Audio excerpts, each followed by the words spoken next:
Hi, this is Garrett Wong. I played Ensign Harry Kim on Star Trek Voyager, and you're listening to MarkWHO 42. MarkWHO 42 would like to welcome one of our sponsors, Highlander Novelties Comics and Games. They are run by my good friends Christian and Wendy Gillespie. Christian, they are good people, aren't they? Yeah, they are. I was just about to say, I was like, I don't run that store. Or Not the other you, Christian. The other Christian. Highlander Novelties is a one-stop shop for pop and geek culture items. Yes. They specialize in the unique and throwback characters from the past and present. They've got comic books. They've got decals for your car. They've got signs. They make them themselves. You should visit them at 364 Story Road in Ocoee, Florida.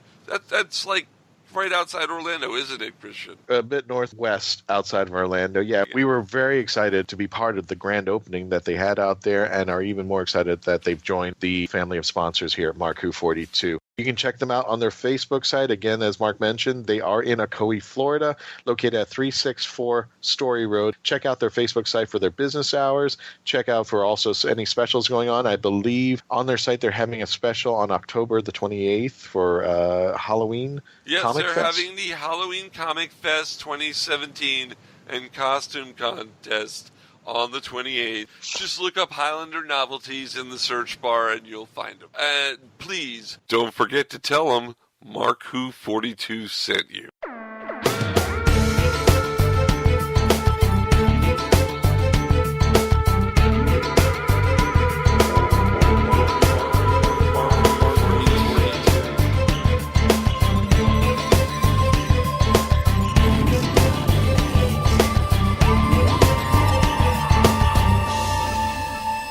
Welcome to MarkWHO 42 here on Krypton Radio. I'm your host. Yawn, we're back. We're back. We took a week off, but we're back. I'm your host, Mark Baumgarten, and with me today are Christian Basil and Zon Quiros. Yeah. All right. We've got a show for you today. We have Jaimie Engle. She's an author. She is local to the Florida area, to the Central Florida area, I think. Is that right, Christian? We've done conventions with her, and like I said, what we've said in the past before about other previous conventions, a lot of the talent we usually are just hovering around our booth because we're trying to sell merchandise or we're at panels, so we barely get to see our neighbors.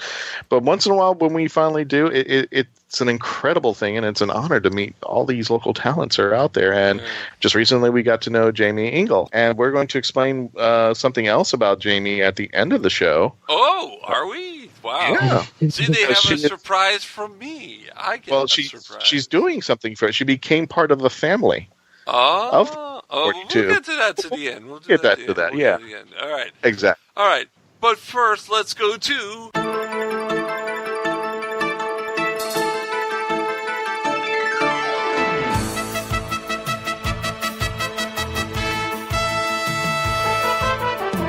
MarkWHO 42 News with your MarkWHO 42 News people, Christian Basil, Zion Quiros, and Mark Baumgarten. You know, it's like I'm just introducing us again. We got 2 introductions to this show. This is I don't know. All right. You just want to play that weirdy thing music every now. I love that music. Hey, if you're an Anglophile or you live in Britain, you definitely at some point in your life have watched Drop the Dead Donkey, which was and it was a show that was about a TV news team and writing the show and everything, and that was the music that they used for the news program and the credit sequence, and I just love it. So I just like playing it whenever I can. So there we go. Now you know where the music came from, folks. That's the news. Good night and have a pleasant tomorrow. No. And you know what? I'm starting this news and I'm being funny, but let's bring it down a note because the first news story is a bit sad. It's very sad. Well, before you jump in, I just thought about this, but our friend Jaimie, who we're about to interview very shortly, if she ever needs to name her fan base, you said Anglophile. I was going to say Englephile. Englephile. So, yeah, the Englephile. Yeah. Do. Okay, that didn't work. Anyway, go ahead. Okay. let's start off the news on a somber note.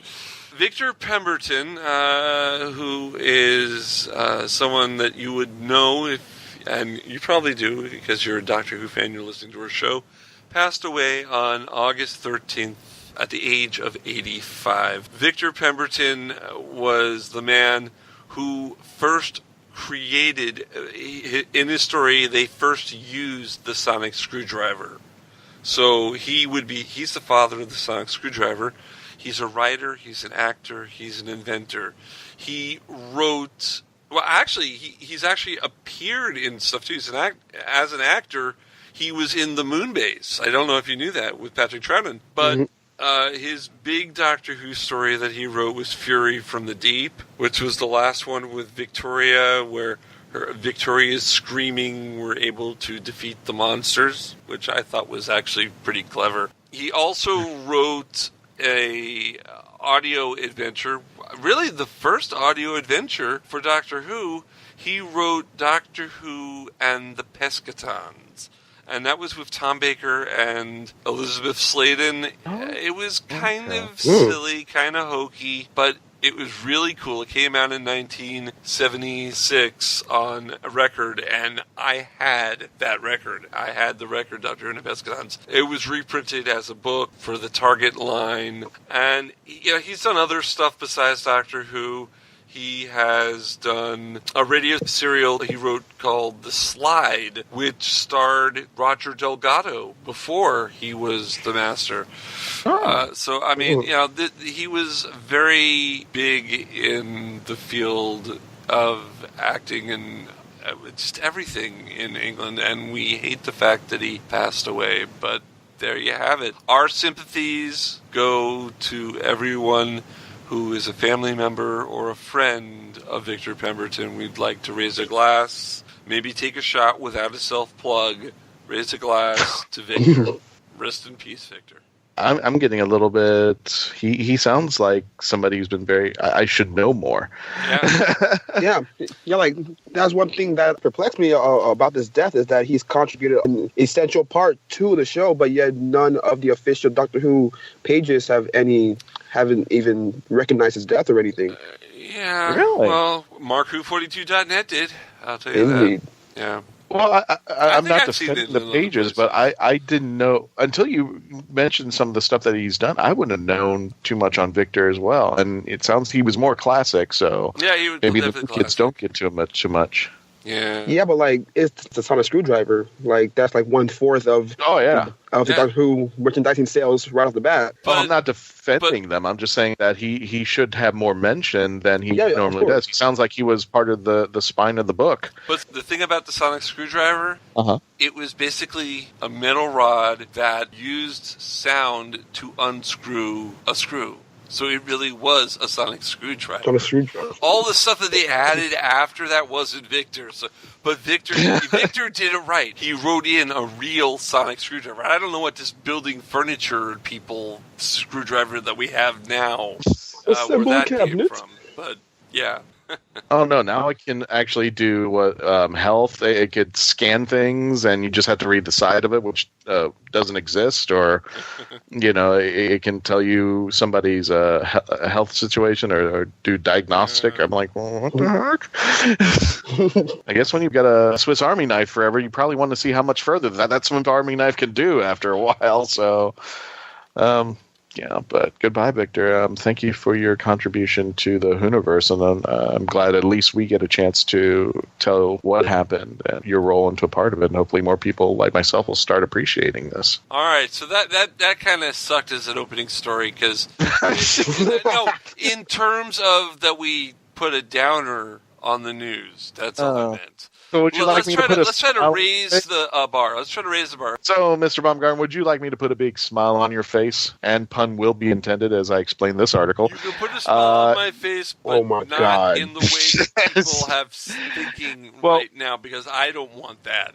Well, if you were lucky enough to be in South Florida with us at Florida SuperCon, you got to see our Mr. Paddy Hawkins interviewing both Peter Capaldi and Karen Gillan. Well, one of the questions that went up to Karen was if you could play another character in another genre, what would it be? And she said she would love to be the first female Joker. And as we put that article out on MarkWHO42.net and posted it on all of Facebook and Twitter pages, we got pretty much the same response that the 13th Doctor got. Joker's always a male, da-da-da, are you kidding me, da-da-da. And I mean, a lot of people were asking me and having conversations with it. And, you know what? Whatever. I mean, if you want to go, if you want to go for it, go for it. I mean, like I said, and this goes with any change in genre, as the extent of like the 13th Doctor, Jodie Whittaker. If you're going to do it, don't do it just because we're going to do it. Do it because there's a reason, and there's a demand, and there's a good story that will generate coming out of it. And she could be the first female Joker, but there is a female Joker. I mean, not in the cinematic world. In the comic world, which is where Batman was created and really where it should be, not this Batfleck thing. Batfleck. And you know what? I know someone who could tell us a little more about this Joker. His name is... Zygoras. There you go. Thank you. I couldn't remember your name, Zion. I'm sorry. So no. And Zion can tell us a little more about the female Joker. Zion? As far as I stand with this, I'm fine with it because Flashpoint is pretty much a hot thing recently in comics. And the first female Joker, as far as I know, came up in Flashpoint in a story where instead of Martha and Thomas dying, it was Bruce who died. And Martha went crazy along with Thomas. And Martha became the Joker. And Thomas became the Batman. So that's the only way that they could honestly do it without pissing everybody off. So Thomas Wayne was Batman and Martha Wayne was the Joker. Yes. And did they fight each other? Did they know each other, that they were who they were? Were they a team? No, they fought each other. They knew exactly who each other were. There's this last page where they're grieving over what caused them to become who they are, and it's really hurtful and touching seeing that not only can Batman himself be hurt through death, but in fact, all it takes is just that one little snap for everyone to snap. I think I understand what you're saying is that in this reality, the Joker and Batman are spawned off by the death of Bruce Wayne, right? Through via the parents. I did actually see that somewhere. I didn't say ignore it. I just okay, that's a different twist, but didn't really follow up on it too much. But a lot of the responses I got on Karen playing a female Joker, first of all, nobody was totally, well, there were, I'll take that back. There were few people that were against the idea, saying, no, whatever. I mean, what is this?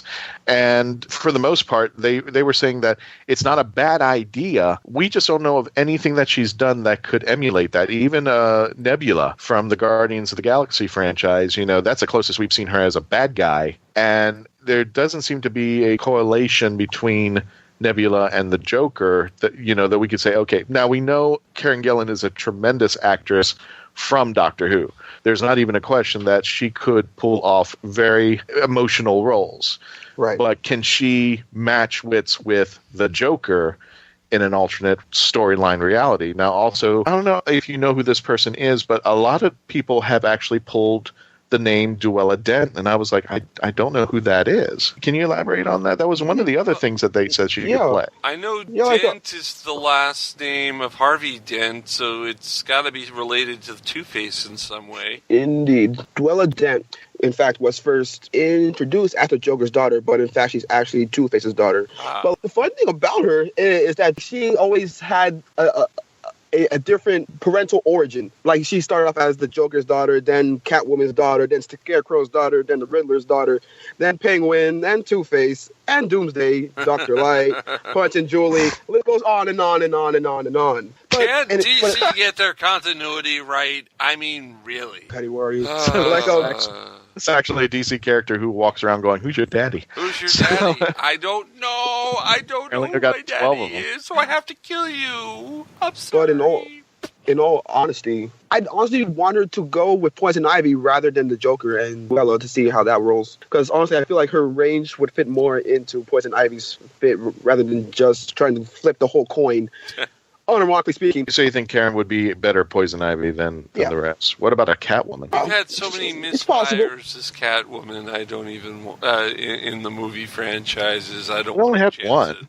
Who is the other besides Halle Berry? Actually, if you go back to the Tim Burton stuff, Catwoman was Michelle Pfeiffer. She did okay. And she did all right. Yeah, she did okay. So, yeah, maybe I could see her as Catwoman. She's got the hair for it. She's got the red hair. Well, in any case, I meant there's more. If you want to join in the conversation, MarkWHO42.net. But there, I meant if you, like I said, I haven't seen anything that emulates what I've seen as far as the Joker on the cinematic level, especially Spencer Boy. But if you want to try it, go for it. But you better have a great story right behind it. That's all I'm saying. And I'm sure somebody could probably come up with if they give them a chance. Before I jump into this, can y'all live without Twitter? Yeah, I could live without Twitter if I had to. Except for promoting the show. I mean, that takes a lot of Twitter reasons. But I mean, I don't need Twitter, but for the show, a lot of our friends and fans are on Twitter. But as far as me personally, I barely use it as much. I just post traveling TARDIS pictures. Okay, the new 13th Doctor has apparently steered clear of social media since she was named the new Doctor and whatnot. She's apparently said it's been a blessing and curse. So, who do you think, will she be back and whatnot before the series starts or after it starts, or will she just cut cold turkey for the next 3 years? I think she's going to go cold turkey. Well, if I'm Jodie, I think I would get somebody from the BBC to monitor that crap, because a lot of this she doesn't deserve. I mean, if you read some of the stuff, I mean, the tons of the stuff when we put out the article that she was going to be Dr. 13, holy cow, the hate mail. And I could see that, somebody who is starting a new job, and the first thing you do is rip them apart without even getting in the position. And I hate to make this analogy, but it's the only best analogy. It's like being the president and you haven't even started anything. We already hate that person who's already in the role. And like, have you even seen them do the job? Yeah. Have you even seen them do anything? Yeah, after the first 100 days or whatnot, go for it. I mean, after the first 2 or 3 episodes, if things aren't working out, and then let's also find out what made it not work out. I mean, we could easily argue that the reason why possibly Capaldi didn't work out too well could arguably lead to the writing to Capaldi, and not Capaldi himself. I think he was a terrific actor. He did what he could do with what he had. But I could see where Twitter can rip somebody's soul apart when somebody has that much passion, has that much rage, has that much hate in their heart, to the point where they just spat it out over there. And one of the things that I've always read about companions and people who've taken the role of the Doctor is their predecessors always tell them, get off the media. Just get off. Don't read it. Don't look at it, because it's not worth it. And I think the best way to handle this is to get somebody else to do it. And if there's something that is a criticism that is positive for Jodie, then that person should translate it to Jodie and give it to her. But for the most part, I think Jodie should only see the love and support that she's got. If people are going to hate, then you have a choice. Shut off the TV or wait until the next Doctor shows up. Yeah. Does that answer your question? I completely understand where you're coming from, because not too long ago, look what happened with Peter Davison. He's the nicest guy on this side of the Mississippi, but yet people blasted him for just saying his non-vulgar, completely nice opinion. And I'm sorry, when did having an opinion become a crime or a sin or a punishment for somebody? This is, and unfortunately, it's just the way that the world is right now, especially in the turmoil that we're having. To have an opinion that might not be popular. That's what's so great about, I think, in American society, is because you can go out there, say something that's unpopular, as long as you're not spouting out, not necessarily nonsense, but rhetoric that is on a level to commit violence. Right. Or deter somebody's life. That's the thing where I think they draw the line. But if you don't like something, you should be able to say it without repercussions. People should be able to debate it, but they should not be punching you in the gut personally for it, taking it out that way. If you want to have a reasonable, rational debate, and I think that's the way the world is right now. And unfortunately, with our geekdom, it unfortunately is unsettling, because there's people who are diehards, and there's people who are on my side. Like I said, 20 years ago, I wouldn't have never have even dreamt and thought of a female Doctor. Today, okay, fine, let's do this. I want to test this out. I'm open-minded, and I've evolved since then. But there's people who haven't gone through that evolution or refuse to go through that evolution. But instead of hating them for their belief, they should either be, A, just ignore them and just let them be, or B, work with them, talk with them, find out why they feel this way. A lot of the Whovians, discuss with. And I think the best example is when we were at SuperCon, and I was telling people to raise their hands, okay, who likes Jodie, who doesn't? There were those two nice women who said that they had a disagreement. And the first thing I said is, we don't hate in this room. And they said their piece. And at the end of the con, they came up to me and just said, hey, Christian, I just want to know we're nothing. I said, please don't apologize for having your own opinion. That's yours. And nobody has a right to bash it or do anything otherwise. You should be able to have an opinion. But if you want to talk about it in an open discussion, go for it. And they should not berate you. They should be as loving and as open arm as everybody was in that room for our last panel. Only MarkWHO 42 can take a story about Karen Gillan saying she wants to be the Joker, a female version of the Joker, and turn it into a Jodie Whittaker story. How did we do that? I'm not sure what just happened there. I think it goes deeper than that, because there's people who are looking at this story and going, okay, well, it's her is it going to be opinion. She James wants Bond? to be a Joker. She thinks it would be cool. And that's all we were asking. That's all the story was saying. And people have opinions of going, no, she shouldn't be the Joker. And for some people, that should be just fine. We should not berate people because they have an opinion. Yeah. Now, if they do anything to be mean or hateful or disrespectful, that would be wrong. That is not cool. Who's up next on the news on MarkWHO 42? Well, speaking of doctors, because I've got no better segue to do this. Well, there are much better segues, but I'll allow that one. Well, we'll go there. We just had the release of the first episode of DuckTales. I have yet to see it. I'm sorry, I was kind of busy. It's you know the reasons why, and somebody will announce it at the end of the news segment. But they already had the first release of the first episode of DuckTales starring David Tennant as Scrooge McDuck. McDuck. Over and over and over and over they showed this episode 48 times in 24 hours. But there is a video of their first interview together. I think it's with David Tennant, Danny Pudi, and Ben Schwartz. And one of the things that David said is that when asked about the new Doctor in Doctor Who, David said, it's about a girl in a box who travels around the universe. That's essentially about wacky. it. But that's very But we wacky. all know that for the most part, David supports Jodie. So he's worked with her in the past on Broadchurch. So... Definitely. I don't really know of anybody in the Whoniverse per se who is disappointed with Jodie Whittaker ascending to the role, but from what I hear, a lot of people have been very positive about the new DuckTales. I think even Patty went on and said that they nailed it. David did a great job as Scrooge. If I have time, I'll take up this geekdom if I have time for it. It does look like it'll be fun. I have a lot of geekdoms to do. I don't know if I'll have time for it. I know. We've got a billion geekdoms out there. But I'm in the middle of watching season 12 of Supernatural right now, so I'm a little busy. Wow, yeah. Lucky you. I haven't even touched Game of Thrones or Supernatural, so I'm way out of the league there. I finally touched Game of Thrones. Oh, yeah? Yeah, I just finished the first season. You're ahead of me. That's basically where I am, first season of Game of Thrones. Well, regardless, if you want to see the interview with those three, it's untitled David is a Quack Up. Check it out for yourself. But I strongly recommend for folks, and especially for the kids. From what I saw, this is a good episode. David Tennant has really pushed the Scrooge McDuck character. He nailed it, and I agree with Pat. Yeah, he totally nailed it there. So definitely check it out. DuckTales on Disney XD. I got cable just in time for that, actually. It's Zion, what's the next item up for bids?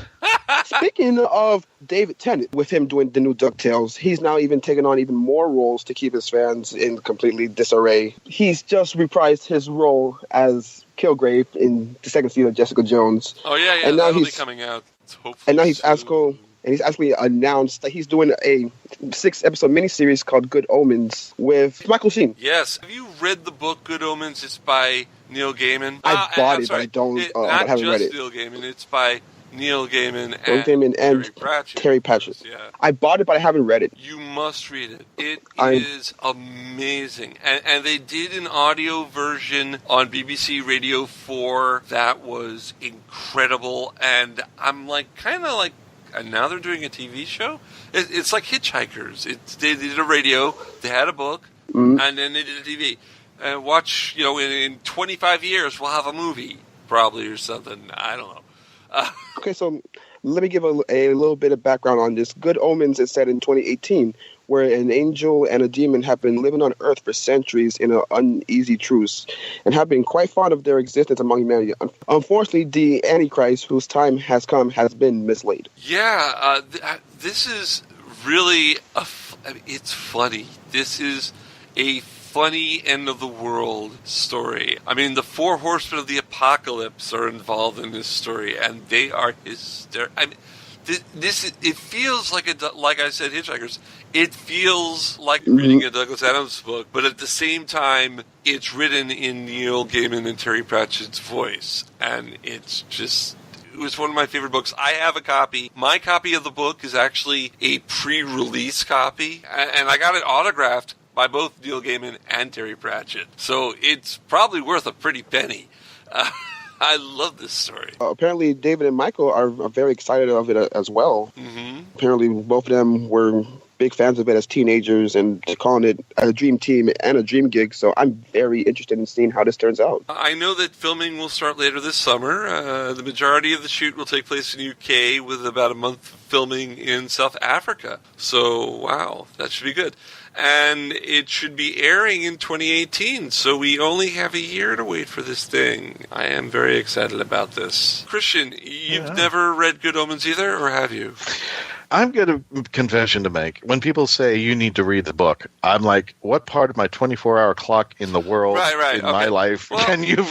No, I'm not. I do get what you're saying. I have the same problem. It's not an excuse. Well, it's slightly an excuse, but it's like, where am I going to put it? Unless they can find a way to put, an iPad and drill it into my head, and I can read it while I'm sleeping. Okay. Then instead, get the audio version. If anybody wanted to know what happened to Mr. Danny Pink, I know he died, but I meant his character, which is Samuel Anderson. His character is Samuel Anderson? His character... I think not, young man. I think you got it. Oh, shush. His character is Samuel Anderson. The actor Samuel Anderson, who played Danny. See, now you're confusing me. Whoosh.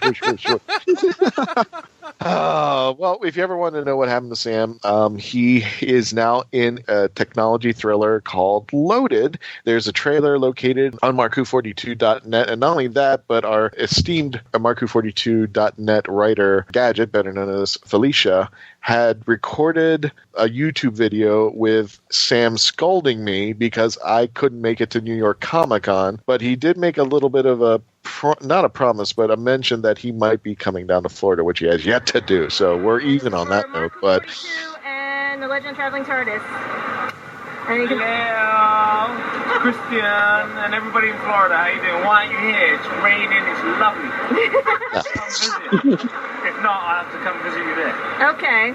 All right. He promised to visit us here.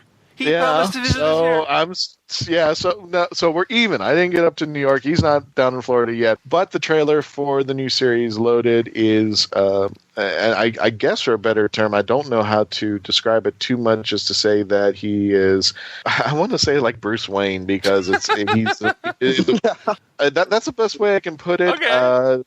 Samuel plays Leon, one of the 4 tech entrepreneurs who becomes a multimillionaire after selling their company's idle hands, and it hits with iPhone games Cat Factory. So that's the best way I can put it there. But if you want more information about that, and then when more information about the series comes up, and all these stories, if you want to geek out more, go to MarkWHO42.net, Facebook page, and our Twitter feed as well. Now, Mr. Baumgarten, our Instagram page, which I heard that we have an Instagram page. You know what? Those links that are in the article that tell you where to go, they don't actually work on the Instagram app. You can't actually press them and go to the article. No. Sure. Instagram is a different beast, and it's the same thing. So you'll have to copy and paste into URL the links that are to our stories from Instagram. But yeah, we do have an Instagram page now.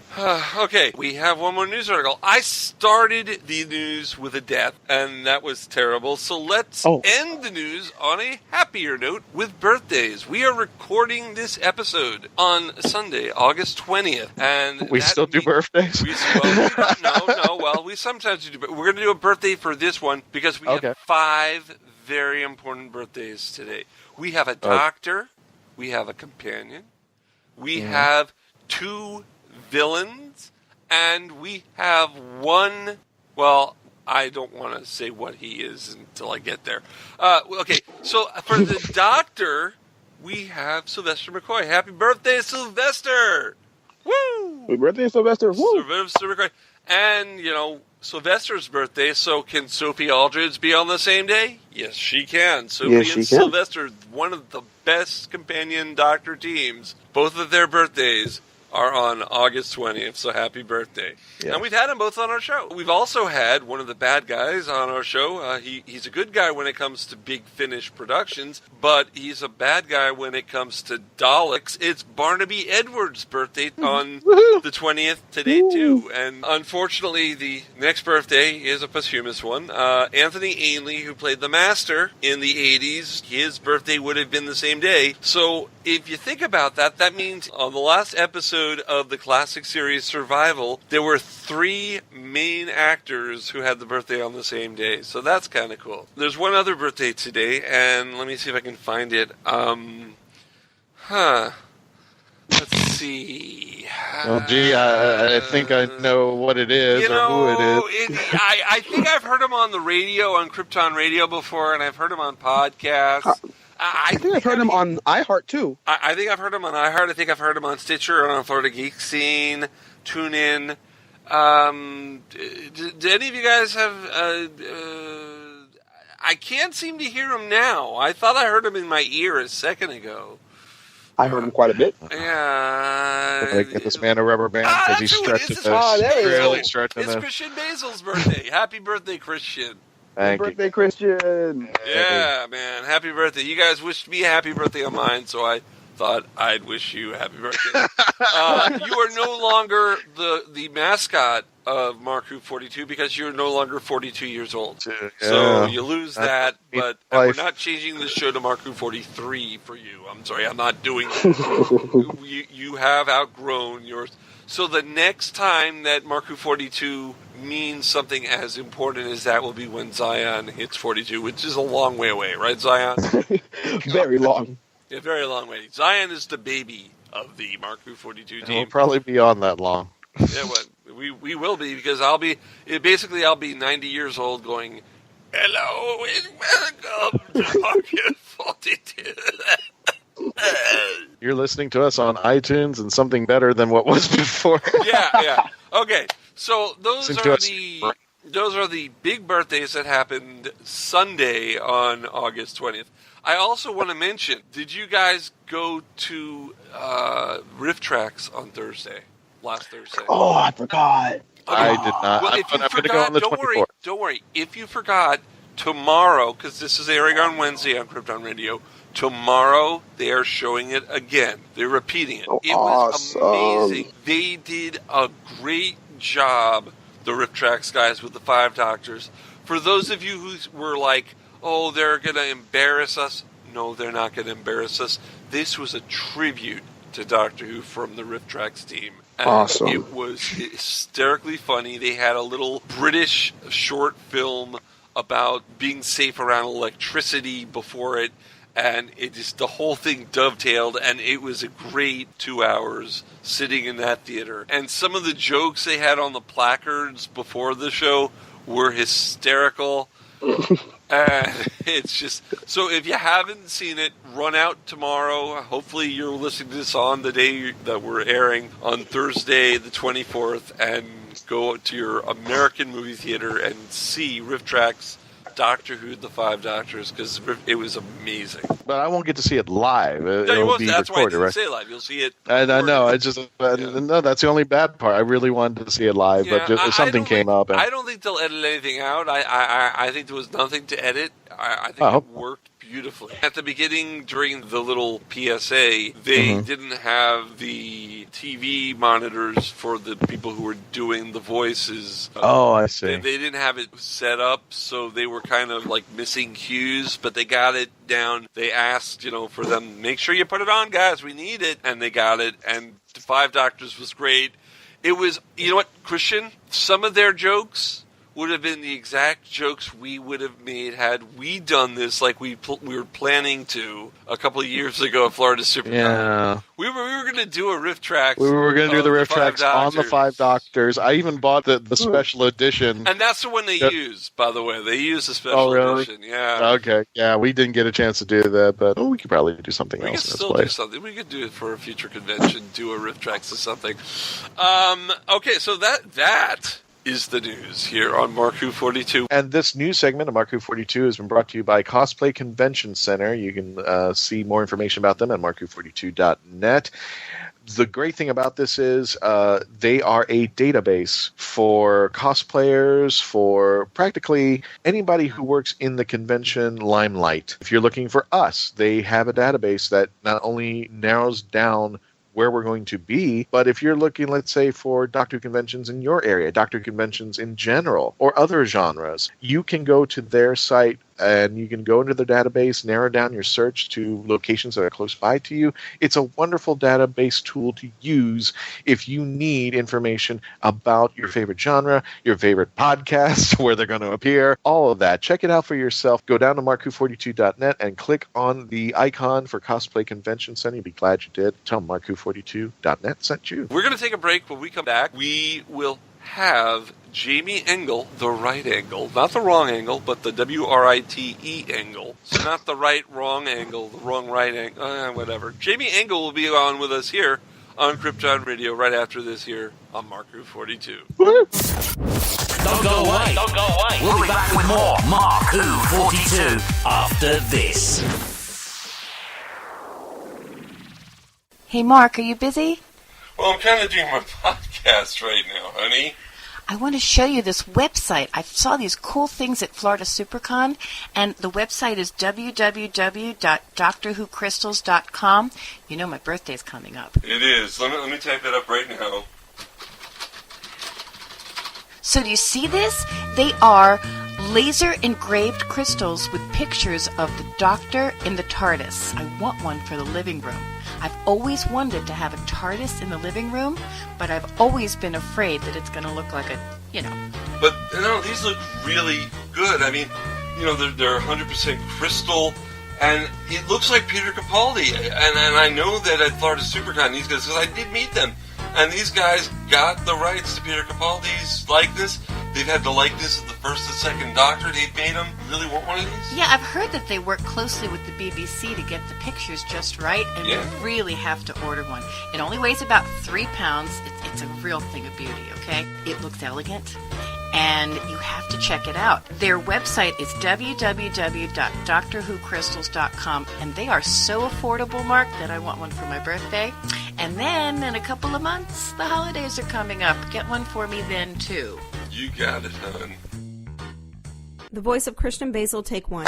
Hi, I'm Christian Basil, and I would like to provide my voice for all your voiceover needs, such as... Okay, like an announcer. Like a what? Like an announcer. For all your voiceover needs, such as animation, radio, announcements, introductions... Now an old man. I can even record voicemail for all the Meshuggahs that call you. A pirate. Arr, and it won't cost you a lot of treasure for me services. Arr. Creepy movie voice. Just call 407-761-2679. 407-761-2679.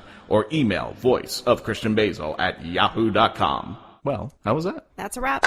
And I'd like to say right now, MarkWHO 42 is proud to have 9.9 Comics as a sponsor for our show. 9.9 Comics, if you're out in Brevard County, this is one of the places to go and visit. They've just started recently, and they're located off of 1284 Sarno Road in the Melbourne area. They're starting out, but I met Matt and the team, and they are just really, really, as far as customer service is concerned, phenomenal. It's a really great store. They were telling me about a point system, Mark, and forgive me, I'm not familiar with it, but that's where the 9.9 comes from. When you go to a comic book store, some comics are just laying out there loose and for everybody to read and such like that. And every time somebody picks it up, it kind of depreciates over time. Not in this store. Every comic is protected. In fact, you can't even read the comics. They're all protected for your pleasure. So if you want to keep these comics for longevity and possibly later on try to sell them to make money off of them, they have every comic sealed up and protected. It's just phenomenal. Not only that, but one of the things I love about this comic shop is they sponsor the Candlelighters of Brevard. Now, these folks are a nonprofit organization that take care of children in the Brevard area who are suffering from cancer.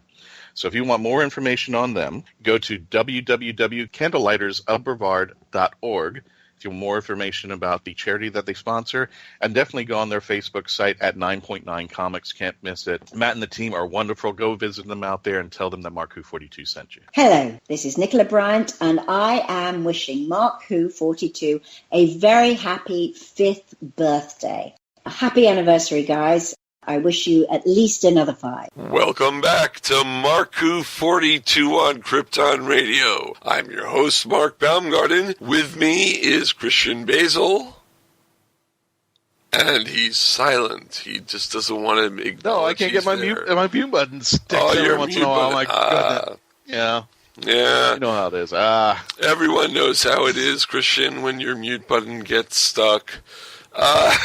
Is that code, sir? That was code. What are we doing there? That was totally an innuendo code. We were getting a little racy there. We went racy because we have a very beautiful guest on our show. We have a beautiful guest. Is that the angle we're going for? That's the angle we're going. No, it's not. Or is that the angle we're going for? Good grief. We have the author of a book that has a very interesting title. It's called The Toilet Papers, and she is going to be a sponsor of MarkWHO42 in the next few whiles. It's Jaimie Engle. Hello, Jaimie. Hello, Jaimie. Hey. Hi, Mark. Hi, Christian. Thanks for having me. Well, we're glad we had you on the show. We met you at which con was it? It was... we met her at a lot of cons, but... Yeah, let me put it this way for the audiences. When we go to conventions and such, and you've probably heard this story before, where there's a lot of people that we go out there, but the problem is because of what we have to do when we're promoting, we're doing the booth and everything like that, we don't even get time to look around and just sit there and go, hey, how you doing? Hey, how you doing? Hey, how you doing? This convention, it's kind of to get out. Exactly. So finally at ICCon 3, I finally said, you know what, I'm going to talk to Jaimie. I don't care what the hell happens the rest of the day. And luckily she was just right at the table adjacent to us. Yeah. Yeah, it was awesome. It was meant to be. Yeah. So, Jaimie, for everyone out there listening in, tell us a little about yourself. Well, thanks, Mark. I would love to. I'm an Aquarius. Okay, that's always good. Aquariuses are good. Water people. No, I started writing when I was a little girl, when I read Alice in Wonderland, and I got sucked into the book, and I thought that was incredible, and I want to do that for other people. So I started writing, and my first book came out in 2014, and I just love the idea of creating, which is what brought me into my brand new cosplaying life, because you get to kind of create your own character or pretend you're someone else's character, which is what I love about writing books. And as a cosplayer, what have you cosplayed? So far, I've only been to 3 events. I am a baby. But so far, I have, my favorite is Marty McFly Jr., who I like to call Martina McFly. I just say maybe something weird happened in the space-time continuum. And then Garth from Wayne's World is another fun one. Way to go. Trinity, thank you. And then Trinity from The Matrix. Trinity. The Matrix in the 90s. Oh, that Trinity. And you know what? Now, okay, no, because it could have been an anime character. There are several characters named Trinity. But what's interesting is I'm looking at a picture of you now. Yeah, Trinity works. Trinity, you can do Trinity. No, so that's cool. So you are a science fiction fan? Yes, absolutely. Yeah, obviously. I like fantasy, but I do think that science fiction and horror are my favorites of the spec fic genre. What is your geek cred? I mean, what's your geek card say? Totally Star Wars. I do like Star Trek, but I think I like Star Wars more because it has more of the mystical, magical fantasy element. And that's kind of what I write. I like magical realism or mashups, whereas I think Star Trek is more straight up science and technology, and it's factually based, and I love that too, but definitely the more magical sci-fi is my favorite. All right. I'm getting into Doctor Who. We can talk about that. My name is Jaimie. and I'm a new Doctor Who fan. Hi, Jaimie. Jaimie. Hi. So we're doing our Whovians Anonymous panel right now? Is that what we're doing? Okay. Or something alcoholic. I think there's alcohol involved at this juncture right now. It's too early in the morning, unless I'm having hair of the dog. What? That's awesome. Oh. So anyway, you were, you had a little bit of a birthday soiree last night, did you not? Yeah, I did. We had a lot of people. It was at a pub, so there was a lot of fun there. Good. Happy belated birthday to you, sir. Well, thank you very much. So you said that you liked Doctor Who, and we were talking before the show. You've really only seen one episode so far? Which episode? I have no idea. There was a stairwell, and there was a girl, and she was actually her own grandpa kind of thing, where there was a guy from the past, and he was supposed to be her grandpa, but now he's like the same age as her, and I'm like, that's freaking cool.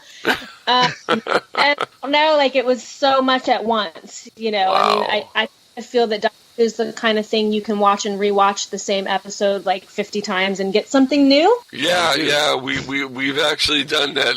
That's how we live our lives. We watch the same episodes. We watch all the episodes over and over. We can't stop. That's how we do it. Thanks to Moffat, we're trying to see if there's something hidden in there that we didn't catch, the first 10 times when we're running through it. It's like, oh. I mean, maybe he did tell us where the ducks in the duck pond were, and we just missed it. So we have to study it. Now tell us a little bit about your writing, and for those of you who are interested in Jaimie herself, it is The Right Engle. Did I print it? It's The Right Engle. Angle. Correct. Engle. The Right Engle, and it's spelled WRITEENGLE.com. And you've written, on the site right now, you have 3 books. You have Dreamlands, you have Arrow of Light, and The Dredge. Tell us a little bit about those. All right.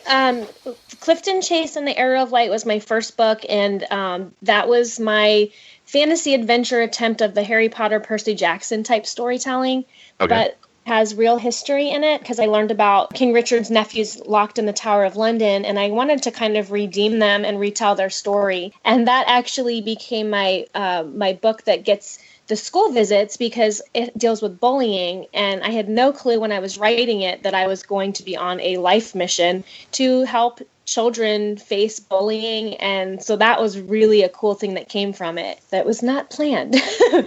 So the next book was Dreadlands Wolf Moon, my next novel, and I wanted to take the classic monsters but retell them in my own unique way, and I love history, so I set the werewolves in a Viking-era Norse mythological place in Labrador, Canada. So a Viking boy has to lead his sister across the realm before the full moon releases these werewolves from the Dreadlands. And it's, my epic fantasy. It's part 1 of 3, looking for that Lord of the Rings meets How to Train Your Dragon kind of story. Oh, okay. Cool. Yeah, and then The Dredge is a sci-fi novella. The Dredge won the L. Ron Hubbard Writers Award. It's a magic story. It's sci-fi and magic. It's my Star Wars attempt. A boy has a magic ability to see things before they happen, and a girl tries to steal his secrets and rise in the ranks of their society. So that's more like Maze Runner or Hunger Games type of storytelling, but it's in a science fiction future that's not real. It's not Earth in the future. It's a different planet. Okay. Now, going back to the Arrow of Light and bullying, were you bullied in high school? Were you bullied in life? I probably was. I think everybody was, but it was based off of my son. He was being bullied, and so we homeschooled for 3 years and did archery club, and while we were there, I imagined this dwarf stalking us to get this arrow from my son that magically came into his possession, and that's what started the whole process of research. Wow.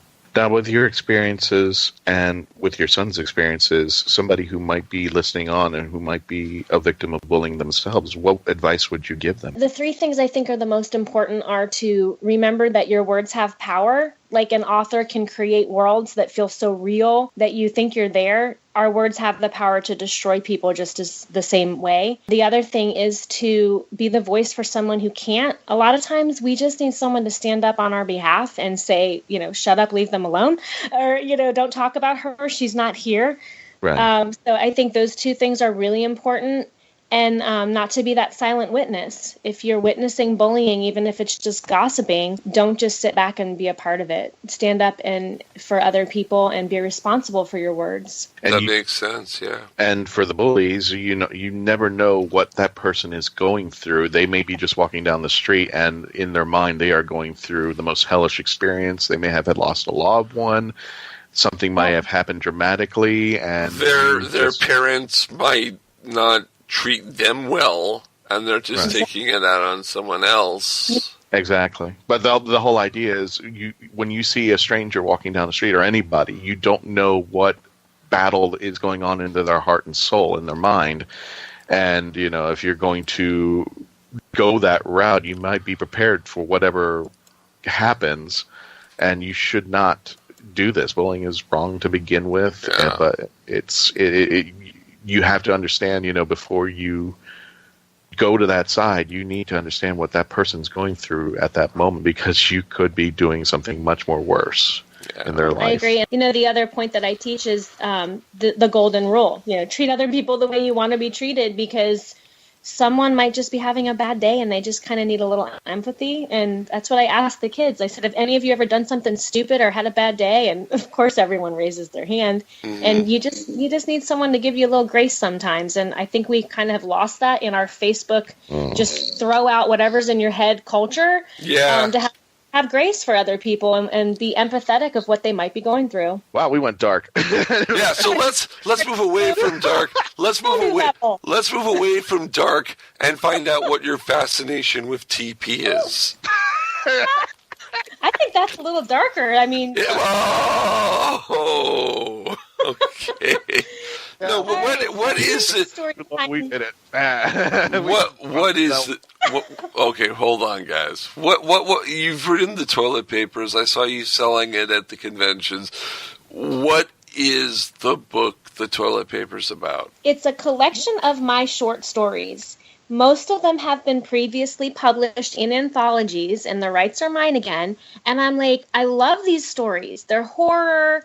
There's some humor. There's a little alternative historical fantasy. But who's going to read a bunch of books by Jaimie Engle, or a bunch of stories by Jaimie Engle who you've never heard of before? They're really good, though. So I thought, if I can put them into a collection that's interesting, I know. How about if I create a book that's separated by word count, so that way, if you just have to go a little bit, you can read a story that's under 1,000 words. And you don't have to, figure out where you are when you go to the bathroom the next time. You'll be done with that story. Now, if you're going to be a while, you can read a story in section number 2 or in Far From Poopin', which is over 1,000 words. Have you ever been to the bathroom with your bathroom book and you don't remember where you are in the story? Uncle John. Wait a minute. So this is like Uncle John's bathroom book, those big books that you take to the bathroom and you just leave them there, and then when guests come to your house, they can just pick it up, and while they're going, they can read. And that's it. Wow. That is the same concept. It's just I don't know what his stories are like. I've never read his. His are funny comedy kind of things and informative things. Yours are horror stories. Which would you rather read on the John Christian? Which would the funny stuff? Would you rather read the funny stuff or the horror stuff on I don't John? know, but Jaimie, if I ever come to your house, don't be offended if the books smell like sanitizer. Yeah, it's gonna be sanitizer used. A lot of it. I don't know where the other books have been, but I'm gonna clean up. What was the question? I don't know what the question was. Do you want to laugh so hard that you pee, or do you want to scare the crap out of yourself? That's really the question. Yeah, so the books are for different reasons. Anyway. Yeah. I'm going to be honest. It depends on the mood. I mean, if it's because let's just say I go to your bathroom and it's around. What? You don't have a copy in your house, Christian? You should. You really should. Do you have one in your house? Okay, fair point. Fair point. If I'm at your bathroom and it's around the witching hours, like Halloween or something like that, then maybe I do want the S scared out of me. Yeah. Or if it's like I'm there for like the holidays, then maybe I want a good laugh. So this covers the best of both worlds. If you want something different, a different taste at different times, then yes, you'll buy that. Yes. Absolutely. So have both books, the Uncle John's and the toilet papers, in your bathroom for your guests to decide which they want. There you go. Take that out. Okay, it's out. We're promoting one book at a time. The thing that maybe would be better is my book is endorsed by Squatty Potty, so and then get yourself a copy of the toilet papers, and they go hand in hand. Okay. I'm not really sure where we are right now, but we're somewhere. By the way, folks, Jaimie Engle is a new sponsor of MarkWHO 42, the toilet papers. We're going to be selling, MarkWHO 42 will be selling a lot of toilet paper for Jaimie on our website and on our show in the coming few... I just had you can pick your favorite show host to wipe yourself with. Awesome. They actually have companies where you can send in graphic design and they will print an entire toilet paper roll with that image on it. So you can do the MarkWHO logo and there you go. No, I'm not getting that. I'm not getting stuff all over my logo. Oh, could you imagine? I don't even know why you would go there. It's hilarious. Oh, God.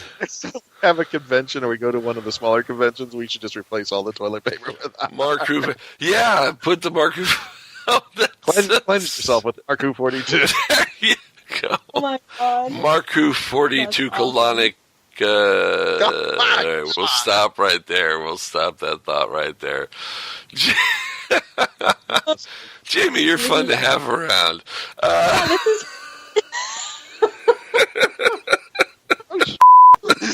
Oh, okay. Okay. Can't talk toilet paper without talking. All right. That's true. Yeah, that's true. Wow, I think that's the first time I've ever been censored on my show. There was a beep that I just heard in the background. I don't know where my word came from. Mark. Yeah. Okay. So, Jaimie, do you sell on your site, but do you also sell on Amazon? Is there a Kindle version of your books, or is it? Yes. Yeah. And you can get the Kindle version of all of my books because not everybody wants to bring books in the bathroom. Right. I usually bring the Kindle, so yes. Yeah. I'm giving my toilet habits to everyone in. I'm never using your equipment again. Well, Jaimie, who's been your influence to writing? Originally, of course, there was C.S. Lewis because of Alice in Wonderland. And as of later days, my favorite authors are J.K. Rowling, Suzanne Collins, Orson Scott Card, and Matthew Kirby. He writes middle grade fantasy and alternate historical stories. And I did get to meet two of my three favorites. I mean, J.K. Rowling is a favorite, but I met Orson Scott Card and actually got to sit and talk with him about Ender as a character and how tormented he is, and it was freaking incredible. I met Orson back in the 80s at, I think it was a Tropicon convention that I helped run back in the day. He's a nice guy. He is so down to earth and just such a nice person, and he bought Clifton Chase from me, and I'm like, can I please take a picture, Scott, of you holding my book? Yes. And I met Matthew Kirby, which was awesome. So, Suzanne Collins, if you're listening to this podcast, I would love to meet you, madam. You're not the only one. Yeah, definitely. Just put an invite, not leave the boys out here. Just putting it out there. Okay. Jaimie, out of all the books that you have written, two-part question. One, what are you the most proud of writing? Two, what was the most challenging to write? I am most proud of writing Clifton Chase because it was my first full-length novel, and it just had so much of me in the story and my favorite, inspired stories from my childhood. Mm-hmm. And I think the most challenging was The Dredge because the world is so huge. I was not a good enough author when I wrote it in the beginning of my career to expand on the world. So I stayed with the main character's portion of the world in the story. And I know Ender's Game started out that way too. So I have faith that I can actually bring it to a full-length novel because I absolutely love that story and love the characters. They're my favorites. Cool. Very cool. This is where Mark inserts a freaky good question. I answered a freaky good question. Bring it, Mark. All right, Bring it, Mark. Bring it over. Freaky good question. Cosplaying. What will your next cosplay character be that you come up with? What do you want to cosplay as? I have so many on my Pinterest at the pinterest.com/the right angle. I have a cosplay board that has everything I want to become. But I have a seamstress who is currently building me Scalvia. Now, Scalvia is the like super badass hot Viking chick from Dreadlands. Oh. And I'm so amped to actually cosplay one of my own characters. I can't even tell you. And that'll be debuting at the Space Coast Comic Con in September. Yeah. Woo! You can go to my podcast site at podcastorigins.com and buy stuff there and listen to awesome podcasts about the She said buy crap. Yeah. Or you can buy stuff to read while you crap. Whichever. It's totally your call. Okay. How does your husband think about all this? Seriously? You know what? My husband, thinks it's hysterical. He's like, you are going to have your first breakout be from a bathroom book, which is so appropriate because he freaking loves to go to the bathroom and crap. So we're just going to say it. And it's like his favorite place to be. And he thinks that's hysterical. And I give him the finger, pretty much. Hi, honey. So every time anybody walks up to your husband, and she's going like, "What does your wife do?" And she writes crap. Yeah, she writes crap for a living. You should buy some. And the guy responds, "No." The great thing about it is there's so much fun you can do. Like, the next book in the series can be called Number 2. You can get a bunch of authors to contribute stories as a group and have it be like the toilet paper's public stalls. There's so much you can do in there and stories to scare the crap out of you, just all horror, oh my laugh your pants off, all humor for kids, potty training. There's so many series books you can do from this. There's a lot there. Yeah. I'm excited. All right. So I definitely, jmebooks.com definitely works. So go there because you can actually buy it from there. The toilet papers is being sold for $14. That's actually a good price for toilet paper in nowadays. But you should get about, 32 rolls for that? I don't know. No, I think I think nice.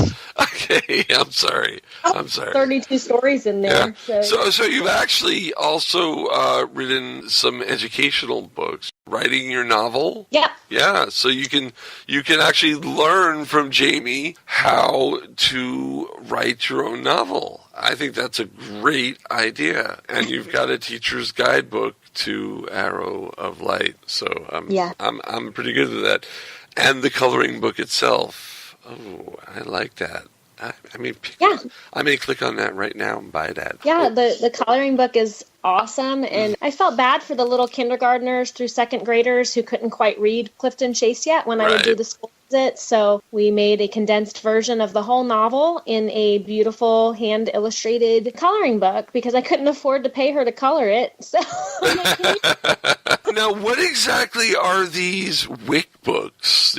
These are candles? Yeah, wick books are handcrafted candles that are scents from my stories. So you can read Clifton Chase while you're burning a drop water candle, which is a drink I made up of black licorice, cream, and sugar. Mm-hmm. So there's 3 different candles, one for each book, and it's just to enhance the whole experience of being immersed in the story. So we've been always hearing about the idea that people in the movie theaters, that they were going to actually actually induce movies where you could smell things, so you could not only visualize what they're seeing, but you could also smell what you're seeing. You've actually done that with books. That's awesome. Yeah, because the part of your brain that sense trigger is associated with your memory. So when you smell stuff, it goes into your memory bank.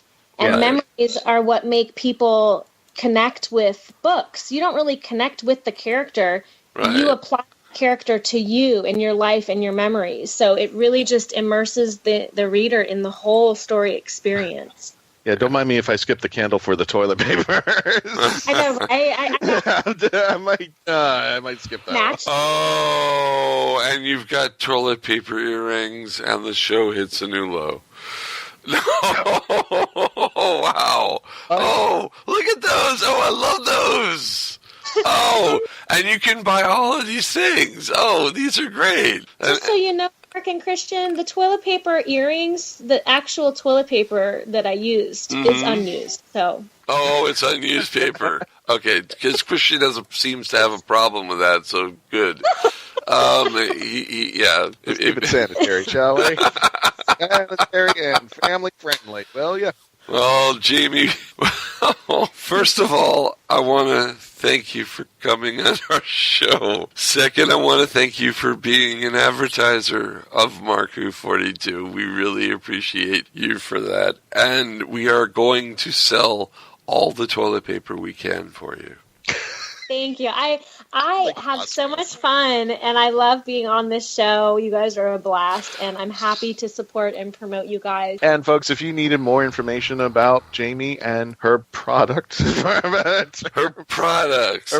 books, her jewelry, her candles, everything. Just simply go to MarkWHO42.net. We'll have the picture and the link for you to navigate through. Click on the picture, and it'll bring you to Jaimie's site. And as always, we at MarkWHO42 loves to help sponsor our local artists, our local talent here. They're an incredible amount of people down here who, just like the Space Coast, there's an untapped amount of people who are very talented, and you just got to check them out for yourselves. Yeah. And just because we are an international show, it doesn't mean that we can't talk to people from our home area and spread the gospel throughout the world. Amen, brother. Yeah, amen. Recording on a Sunday morning, spread the gospel. Sunday. Yeah, spread the gospel. Jaimie, is there anything else you'd like to let our listeners know about? What's coming up for Jaimie Engle? Sure, yeah. I guess my next project, my agent is shopping. It's called Exposure. It's basically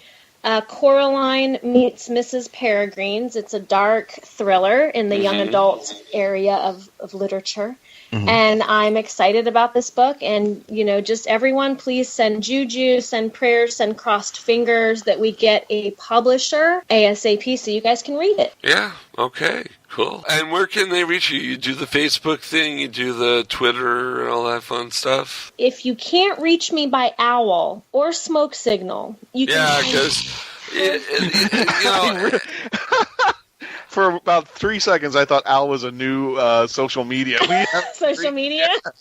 What social media? Or smoke signal. It's like, I see where we're going, though. Yeah, we're going. Can we go with passenger pigeon? Or is that too late?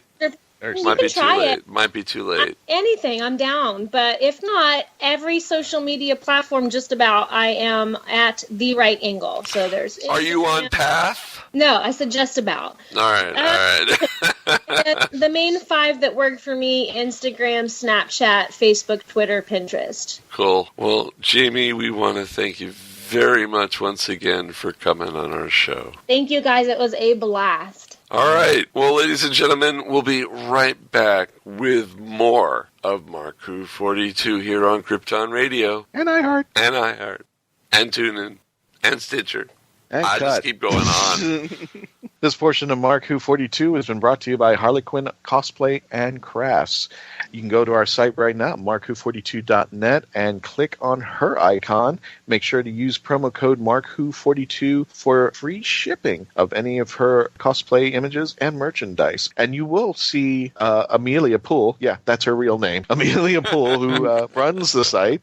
She's going to be at the Space Coast Comic-Con and a lot more other conventions coming up on the Space Coast. She usually hangs around there in Central Florida. Florida. Gorgeous woman. Absolutely gorgeous. You got to see her Harley Quinn cosplay. You got to see her Dana from Ghostbusters. I mean, just a beautiful woman, all that. And she actually does some crafts, including, I guess, what they call the Cobb hat, the Firefly hat that Jane Cobb uses. Right. She's got merchandise up there. Check it out. Tell her once you see her anywhere, MarkWHO42 sent you. Don't go away. Don't go away. We'll be back with more Mark Who 42 after this. MarkWHO42 is proud to have Famous Faces and Funnies. This is a huge, mega comic book store. I mean, they just have literally tons and tons of comic books, novelties, everything. They're located off of 3020 New Haven Avenue in West Melbourne. And if you want to give them a call and just let them know MarkWHO42 sent you, it's 321-259-3575. But this thing is just a huge, I mean, you've seen comic book stores and nothing against them, but you've seen them, these tiny little shops, and they have comic books and they have merchandise and memorabilia and such like that. This place is like the best term I can put is the Costco of comic book shops. So you go from one store and there's another section, and it's just huge. They have Funkos. They have tons and tons and tons of stuff in there. I mean, it's hard to explain. But if you have any geekdom out there, Famous Faces and Funnies have got it covered for you, from Doctor Who, Star Trek, Star Wars, everything. And also Rick is the guy who runs it, and all the team over there, nice, friendly people. Definitely want to check out our friends at Famous Faces and Funnies in the West Melbourne area if you're out there. Hello, I'm Nicholas Briggs, the voice of many monsters on Doctor Who, and executive producer of Big Finish Productions. And I'm pleased to announce that MarkWHO42 Books have joined forces with Big Finish to bring you Big Finish Audio. There's this fella who calls himself the Doctor, and he says he has saved me, and we are in his time machine. You all right? I think I've broken something. What about you? Yes, I'm fine, thanks. I rather think I broke your fall. Oh, sorry. MarkWHO42 Books will now offer to bring you the best in Big Finish audio. But why are they here? How do you do? I beg your pardon? Oh, no need to. I'm the Doctor, and this is... I am Leela. By all means, please do come out to play, Doctor. I'm waiting for you. To find where MarkWHO42 Books will be, go to markwho42.net or on their Facebook site at MarkWHO42. What are you saying? They fizzled in somehow? Like the TARDIS? Yeah, transmat from another dimension. The TARDIS doesn't fizzle. It's more of a... Also go to markwho42.net and download my interview with the team. You're executive producer at Big Finish Productions. Correct. Correct. Is this a quiz? MarkWHO42, taking you to the Whoniverse and beyond. Hi, I'm James Callahan, and I work for Big Finish as a sound designer. You can hear me on MarkWHO42 very soon. And we're back with more of MarkWHO42 here on Krypton Radio. I'm your host, Mark Baumgarten. With me, of course, are Christian Basil, birthday boy extravaganza man, and Zion Kiros. And we've just had a great show, haven't we, guys? We got to interview Jaimie Engle. Yeah, I like it when we talk to these folks that we see at the conventions. And then we made this a point earlier, but now that we get to see these talents that are out there, it's wonderful. Yeah. Indeed. Wonderful lady. And, we do interviews with the big names, like Sylvester McCoy, Sophia Aldred, and Barnaby Edwards, whose birthdays were this past weekend. But we also do these small interviews, and we do like them. And if you have any want or need to be on MarkWHO42, let's say you want to promote a book that you're writing, or if you have a Doctor Who fan film you want promoting, get in touch with us at MarkWHO42media at yahoo.com. You can write an email to that email address and address it to Christian Basil, who is our co-producer of the show and our media relations guy, and maybe we can work something out. We'd love to have new people talking about their passions here on MarkWHO42. Christian, you know what time it is. It's my birthday. Well, or was, it was, technically. But no, we're talking about the other thing. The thing that I start the music right now. Oh, okay, yeah. Okay, yeah. The convention time. Yeah, convention time. Yeah, we have 3 of them coming up out here. Starting off with Space Coast Comic-Con. Again, we are going for our second try for the Spacey Awards. We won it the first time, so we're going to try and hit it again. So we want to be second award winners for the Spacey Awards, but you definitely want to check it out. It's at the Space Coast Convention Center at the Holiday Inn Express, September 8th through the 10th. Tickets are on sale right now, and you can look up the links for all these conventions I'll be mentioning at MarkWHO.net. And surprise, surprise, it is going to be phenomenal. Jaimie's going to be out there, as much as all these other local artists and talents out in the Space Coast. You definitely want to come out over here. Tickets are on sale right now. You can also get them at the door. And you know what? Here's the cool thing. If you can't make it to this convention, there will be streaming from Hanging with the Web show, and we will be involved before and after doing pre- and post-show live streams from the convention itself, and MarkWHO 42 will be on there. You'll get to see us on live stream talking about the convention and interviewing people, and it's going to be a fun time. So if you can't go to the convention, you can at least watch the convention. It'll be on the Hanging with Web Facebook page. And sorry for interrupting you, Christian. I just thought that was an important piece of information. Now? What about the last 5 years I've been on this show? Well, the last 5 years I don't apologize. Now you want to apologize? This time I don't apologize for this. I apologize for this one. Go ahead. Those other times you deserved it. Those other times you deserve to be interrupted. Okay. But never mind. Anyway, for our next convention coming up after that, at the end of the month, September 29th through October 1st, we'll be at the Tampa Convention Center for MegaCon Tampa Bay. Right now, I don't want to give out too much details because we are on part of the guest list, but as far as what we know, we will have a booth there. I can't tell you what is in that booth. We might not have our merchandise booth out there yet. That's still pending, but we will have a booth out there for our radio show, as well as panels, and of course the MarkWHO 42 convention team will be out there doing what we do best at MegaCon Tampa Bay. Again, September 29th through October 1st. Showtimes are now posted on their website, but you can get to their website through ours, MarkWHO42.net.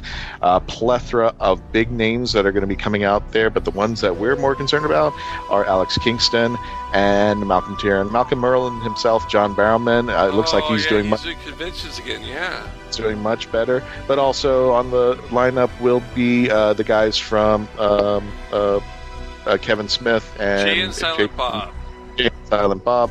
As well as James Marsters, and of course the legend himself from Star Trek, William Shatner. Woo! And there's going to be a ton of people out there. Also, our cosplay friends will be out there, but check them all out at MarkWHO42.net. The link will be up there. And for right now, last but not least at this moment, Time Lord Expo is taking place in Dayton, Ohio. Tickets are on sale right now, MarkWHO42.net. The link is there. Look for the big icon with all those companions and all those doctors. Yes, Paul McGann, Sylvester McCoy, and for his second time on Skype, which is a special package deal for you guys, Tom Baker will be making an appearance, and we will be out there on stage. Get your tickets now, October 13th through the 15th on your calendar. It's taking place at the Holiday Inn Dayton, Fairborn, off of Presidential Drive. For more information, check out there. You can get their tickets right now. It's going to be big plans. They've also added Madame Vastra herself and Bill's mom to the lineup. Yeah, Neve McIntosh and Bill's mom. And it looks like, I don't know if he was part of the original lineup, but Terry Malloy will be out there too. So it's going to be huge. There's going to be a lot of people. And we will going to be there. Ian McNeese, Simon Fisher-Becker. You can see all the guest lists on the site itself there, but we got tons of people coming out. And for right now, that is the wrap up for the convention site. Well, there is one other convention that I want to mention. It's not really a convention. It's more like a New Year's Eve party. Time Lord Fest New Year's Eve ball. So happening. You are going. Okay. I am going. So I will be at there. There'll be music, there'll be entertainment, and there'll even be a Doctor Who panel with me on it. And I hopefully will be in an audio play done by a good friend of the show, John Reed Adams. I need to talk to him about that, like we mentioned last episode. So yeah, I'm going to be doing that, and I hope you come. You can find out about that by going to the Time Lord Fest Facebook page. Now, Time Lord Fest is not to be confused with Time Lord Expo. They are two separate entities. Just to put that fine point on it. Conventions. That's the fun part. The show is fun, but getting to go out to the conventions and meeting the fans of Doctor Who, meeting our fans. I mean, it's just amazing to meet all you and to talk to you and to, talk about, what you like about Doctor Who, what brought you into Doctor Who. That's why we like the Whovians Anonymous panel, because we like to find out. We like to know why you're a Doctor Who fan. Well, I remember the good old days when we first started our panels, like when we started to do it in Florida SuperCon, and when we started to grow, we had like maybe at the end of the day on a Sunday would be like 5 or 10 people, and it was just, we appreciate everybody who comes out to our panels, but MegaCon and SuperCon blew us away when we had our final panels for both of those big conventions. We had like 40 or 50 people in the room, and one of the first things I told people, I said, thank you for coming, and for those of you who are charging your cell phones, thank you for listening with us while we're here,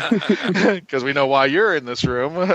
Yeah. But the audience. Hey, don't forget the standing room only at that MegaCon panel. No, not standing room only. Our fans got turned away for one or two panels. Wow. They got turned away to capacity. I was just like, what? And a lot of people were PMing me and sending me messages, we can't get into your panel. I'm like, why not? And they go, you've reached capacity. I'm like, what? Wow. You've reached capacity. Reached Sorry, capacity. you cannot leave a message. Goodbye. Okay. No. So, okay. Yeah, exactly. So, yeah, we are very appreciative of our fans who come out to our panels and listen to us. And especially recently at MegaCon, they were following us around. I mean, I could see the same exact people at every panel that we were doing it. The folks were just coming out and saying, listen, you're one of the big reasons we came out to SuperCon. I'm like, holy cow, really? You like us. You really like us. You're there, Zion. No. So yeah, as long as you guys will come and listen, we'll keep performing, we'll keep reinventing, and we'll make it fun for the Whovians when we go out there. Oh yeah, most definitely. Definitely. All right, do we have any final word from you guys? I can't wait until the holidays. The holidays are going to be fun. Yeah, this is amazing because my holidays start earlier than your holidays. I know, but no. If you really want to hear about holidays starting early, Halloween Horror Nights. I know I'm giving a plug, but this is just to give some perspective to this. Halloween Horror Nights starts September 15th. Oh yeah. And I think what's today? The 24th. Today would be the 23rd. This Friday, August 25th, Mickey's Not So Scary Halloween starts. Wow. So Halloween is starting early this year. Well, I mean, if this is the trend, what we should do is holidays should just run into each other. They shouldn't have a specific day. They should just have a specific time frame. I think that's where we're going now, thanks to all these big box stores putting out their Halloween and Christmas and New Year's and all these decorations out way early. I mean, I think right now my Big Lots has a Valentine's Day out for 2020. So, I mean, it's they're getting ahead of it. But the thing is that I joke when people say, the same people who come into those stores and go, oh, that's too early. Who buys that stuff? Who's going to get that? That's just too early. You should take it down and just keep it in there. And then next thing you know, they're out with a shopping cart full of that stuff that they said they weren't going to buy, right? Because it was too early. So as long as people keep buying, they're going to keep doing it. So definitely. I just want to say one more thing. We are on episode 193. That means 7 episodes till our 200th episode of Mark the big 2-0. The big 200. The big 20-0. I don't know. The big 20-0. The big 20-0. Hey, cool cats. Yo. Yep. All right. So I don't know where you're going with that. We're going to have a good show for you there, but we're going to have 6 good shows before that, and we're going to have many good shows after that. Can't actually count which ones, though. But that doesn't matter. Anyway, so don't forget to go to our website, MarkWHO42.net. You can read the news articles. You can go to our links and support our sponsors. They are very good to us. They will be very good to you. Don't forget to go to our Facebook page, MarkWHO42, our Twitter page, @MarkWHO42, our Instagram page, MarkWHO42, our Google Plus page, MarkWHO42's web page or something like that. Don't forget, try our Path page. Yes, we heard about Path and we said, yeah, I think I'll go on the Path. So we're on the Path. Listen to us on iTunes, Stitcher Radio, iHeartRadio, Krypton Radio 4 times a week. Listen everywhere that a podcast can be found. And don't forget, if you have a Roku, listen to us on your television. If you can't even find us, you're not trying. Yeah, you're not trying. And if you can't find us, I'm not sure how you're listening to me say if you can't find us. Exactly. That's really the hard part. Listening to us without being able to listen to us. That takes talent, and maybe we'll give you a special treat at the end. If you're listening to us and you hear all this, don't just, we're letting you know if you want to hear on different venues like YouTube and all that, if you want to change out venues to iHeart. We're on YouTube. We're on YouTube. Yeah. You can try all these venues, whatever is convenient for you, but let your friends know that we're all on these things. And it's very easy for them to find it. They can download the episode, listen whenever they want. So we made it convenient for you guys to do everything, but only that. But tell your friends that it's very convenient to listen to MarkWHO 42 anytime they want to on their device or their whatever their preference is. And when you see an article on our website or on Facebook, don't just write. We could have a dialogue. That's part of what we have these pages for, to have a dialogue with other Doctor Who fans or other science fiction fans in general. So please participate in MarkWHO 42. We want this to be an interactive show. And to let you know, there will be an interactive feature coming to the show as soon as we hit episode 200. We are going to add a new page to the website and a new feature of the show. And I am not telling anybody what that is. Not even Christian or Zion. You'll have to. Thanks a lot, pal. You'll just be surprised along with the rest of everybody. You'll just be surprised. Right. So until next time, and next week we will be back when we have our guest from Big Finish. He's one of the composers and sound engineers of Big Finish, James Callahan. He'll be on MarkWHO 42 next time. So until then, have TARDIS will travel. Bye, everyone. Bye. See you next time.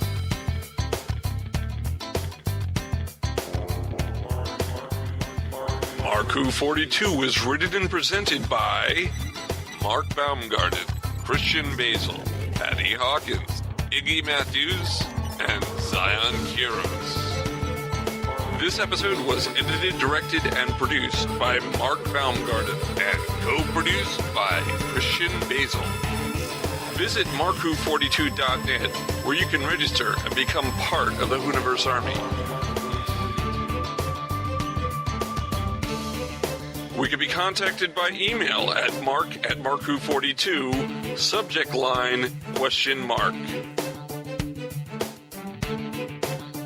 If you'd like a chance to be a guest on our radio show, send an email to our media relations director, Christian Basil, at markwho42media@yahoo.com. You can have MarkWHO 42 entertain at your next event or convention. Go to heroesonhand.com/MarkWHO42. Space Coast Comics is a free monthly magazine found in over 120 locations currently throughout Brevard County, parts of Osceola, Volusia, and Indian River County in Florida, and available in Chicago. Follow them on Facebook to learn more.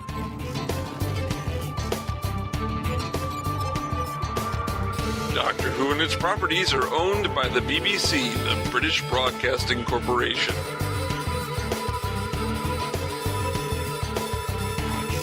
This show is owned and copyrighted by MarkWHO 42 Enterprises, LLC, 2017.